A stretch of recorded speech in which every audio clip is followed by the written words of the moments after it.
Dans le cadre donc du quatrième pilier du programme Agir durablement, nous avons créé le comité diversité et inclusion pour pouvoir déployer la politique groupe sur la diversité.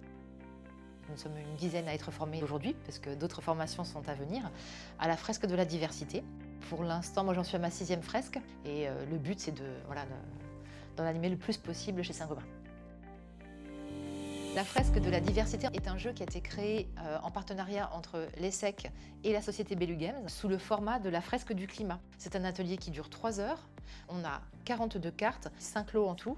Et avec les participants à cette fresque, on alterne entre les cartes que l'on va positionner sur une table pour en faire une histoire, des causes aux conséquences ou du démarrage pour un résultat. Où là, en tant que facilitatrice ou facilitateur, on intervient très peu, on les laisse un peu réfléchir et essayer de comprendre quelle est la logique entre les cartes. Et entre chaque lot de cartes, on propose un jeu, une lecture de texte pour échanger justement sur ces différents critères de discrimination. Là, on leur donne vraiment des chiffres, on leur donne des faits et on leur explique les différents concepts de la diversité. Les participants vont arriver à leur propre fresque. À partir du moment où ils ont une logique dans la carte de démarrage jusqu'à la carte de fin, et que l'histoire, ils peuvent la raconter au fur et à mesure, chaque fresque est valable, c'est ce qu'on leur explique. Simplement, il existe cette fresque de référence et on la présente à la fin du jeu. On n'essaie pas trop de dépasser 10 participants. Le groupe va beaucoup plus échanger quand il se sent en sécurité et en petits groupes.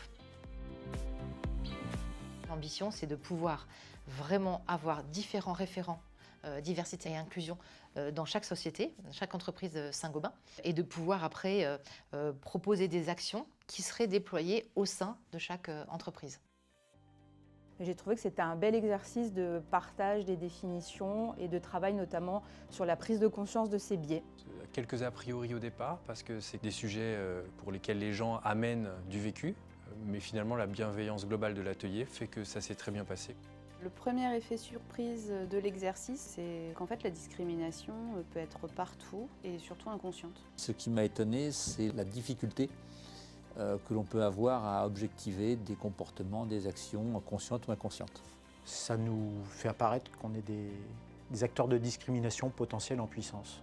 Je pense qu'en menant ces ateliers, clairement, on va réussir, je l'espère, à faire prendre conscience de la situation et sensibiliser nos collaborateurs.